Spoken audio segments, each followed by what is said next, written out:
A história de Paris começa muito antes da Torre Eiffel riscar os céus ou do Louvre abrigar obras-primas. Tudo começou com uma tribo conhecida como os Parisii. Esse povo celta escolheu uma pequena ilha no rio Sena como seu lar. Eles chamavam essa ilha de Lutetia. A vida era simples naquela época. Os Parisii eram pescadores e comerciantes. Eles viviam em harmonia com o rio.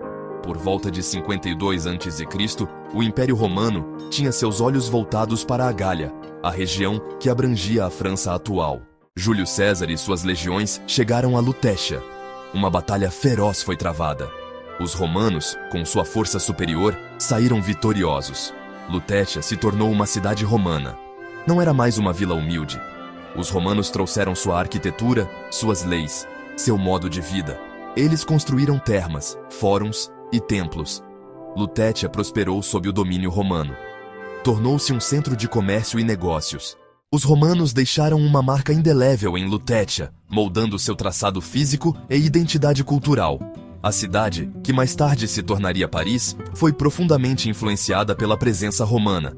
Eles construíram uma infraestrutura impressionante, incluindo estradas, aquedutos e edifícios públicos, cujos vestígios ainda podem ser encontrados hoje.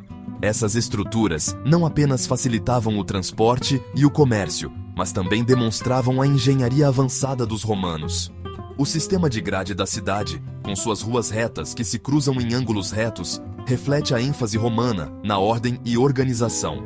Esse planejamento urbano influenciou o desenvolvimento subsequente da cidade, estabelecendo uma base para o crescimento futuro. Um dos legados romanos mais significativos foi a introdução do cristianismo em Lutetia, no século III d.C. A nova fé trouxe consigo uma transformação cultural e espiritual que moldaria a identidade da cidade por séculos. São Dionísio, o primeiro bispo de Paris, foi martirizado na colina que hoje leva seu nome, Montmartre. Sua história de fé e sacrifício inspirou gerações e solidificou a importância do cristianismo na região. Sua morte marcou o início da longa e rica história religiosa de Paris. Igrejas e monumentos foram erguidos em sua memória, e a cidade se tornou um centro de peregrinação e devoção. No século V d.C., o Império Romano estava em declínio. A vasta rede de cidades e estradas que os romanos haviam construído começou a desmoronar sob a pressão de invasões e crises internas. Tribos bárbaras ameaçavam suas fronteiras. Os visigodos, vândalos e outros grupos tribais começaram a invadir e saquear territórios romanos, incluindo Lutetia. A cidade, agora conhecida como Paris, enfrentava uma nova era de incerteza e mudança. Com a queda do Império Romano, Paris teve que se adaptar a novas realidades políticas e sociais, preparando-se para o surgimento de novos líderes e dinastias que moldariam seu futuro. A queda do Império Romano inaugurou um período de instabilidade na Europa. As cidades que antes floresciam sob o domínio romano enfrentaram um declínio acentuado. Estradas foram abandonadas e a segurança tornou-se uma preocupação constante. Em Paris, um novo poder emergiu: os francos. Estes guerreiros germânicos começaram a estabelecer sua presença na região, trazendo consigo novas formas de governança e cultura. Clovis, um rei franco, fez de Paris sua capital no século VI. Ele foi um líder visionário, que unificou várias tribos francas sob seu comando e converteu-se ao cristianismo, o que ajudou a consolidar seu poder. Este foi um momento crucial. A conversão de Clovis ao cristianismo não só fortaleceu sua posição, mas também estabeleceu uma aliança duradoura entre a monarquia franca e a Igreja Católica. Paris não era mais uma cidade provinciana.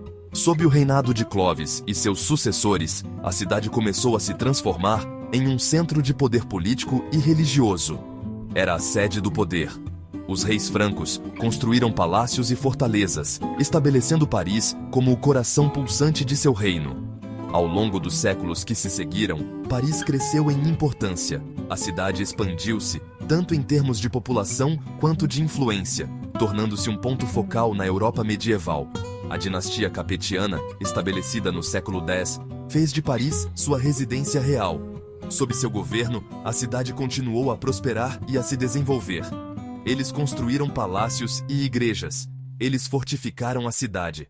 A arquitetura de Paris começou a refletir sua crescente importância com edifícios grandiosos e fortificações robustas. Paris se tornou um centro de poder e influência. A cidade não era apenas um local de governança, mas também um símbolo de prestígio e autoridade. O século XII marcou um ponto de virada na história de Paris.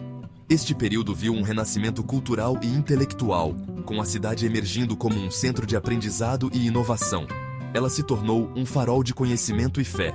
Escolas e universidades começaram a surgir, atraindo estudiosos de toda a Europa. Esta foi a era das grandes catedrais, e Paris teria sua própria obra-prima, Notre-Dame. A construção desta magnífica catedral começou em 1163, simbolizando a devoção religiosa e o poder da cidade. A construção começou em 1163, sob o olhar atento do bispo Maurice de Sully. Ele foi o principal impulsionador deste projeto monumental, que levaria quase 2 séculos para ser concluído. Ao mesmo tempo, estudiosos e estudantes de toda a Europa migraram para Paris. A cidade tornou-se um imã para aqueles que buscavam conhecimento e sabedoria. Eles vieram estudar na florescente Universidade de Paris. Fundada por volta de 1150, esta instituição rapidamente se destacou como um dos principais centros de aprendizado da Europa.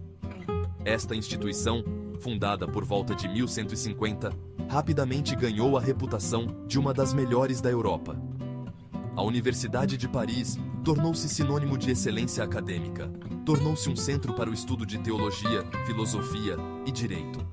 Estudantes e professores de todas as partes do continente vinham para Paris, contribuindo para o florescimento intelectual da cidade.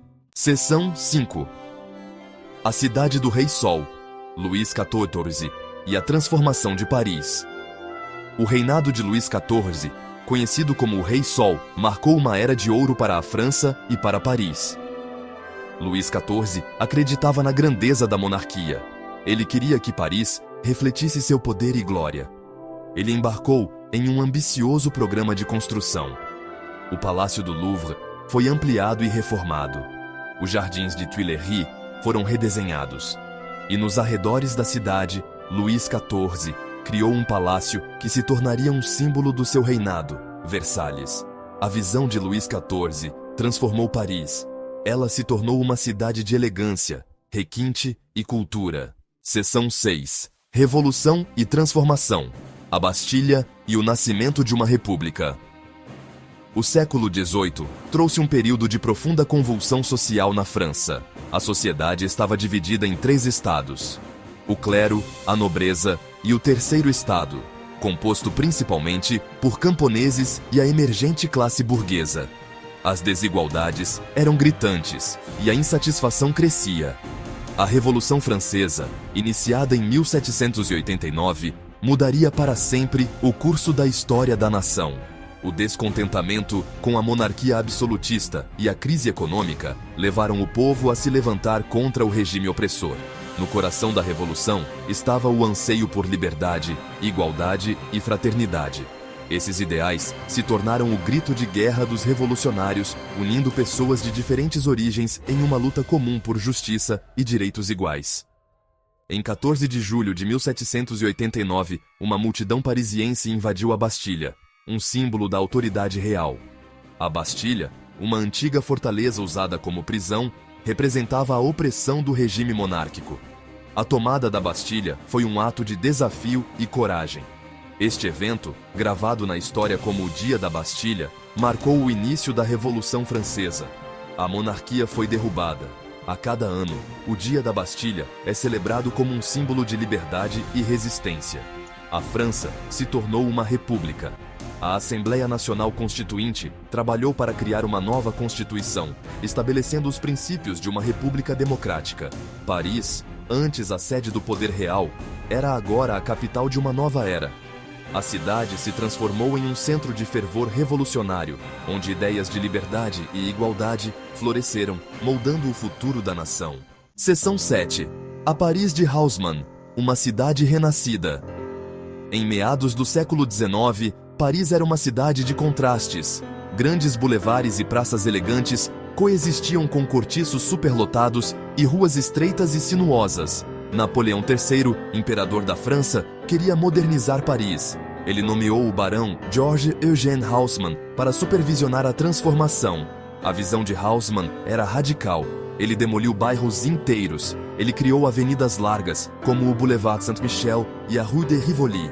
Ele construiu parques e jardins, incluindo o Bois de Boulogne e o Parque Monceau.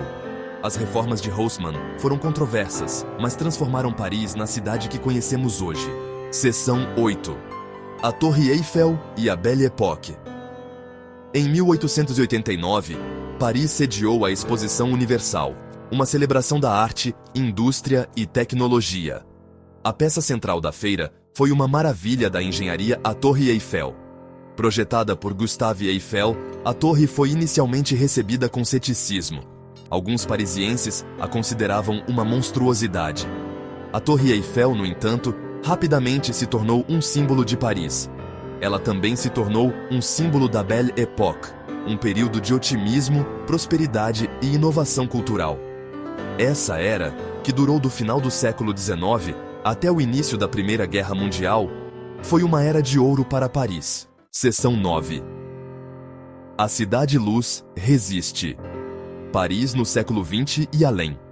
O século XX trouxe 2 guerras mundiais e mudanças imensas. Paris, apesar da turbulência, resistiu. Ela permaneceu um centro de arte, moda e cultura. Artistas migraram para a cidade, atraídos por sua energia criativa. Escritores encontraram inspiração em seus cafés e ruas.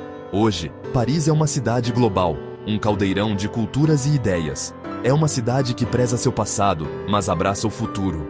É uma cidade que continua a inspirar e cativar visitantes de todo o mundo. Paris é, e sempre será, a Cidade-Luz.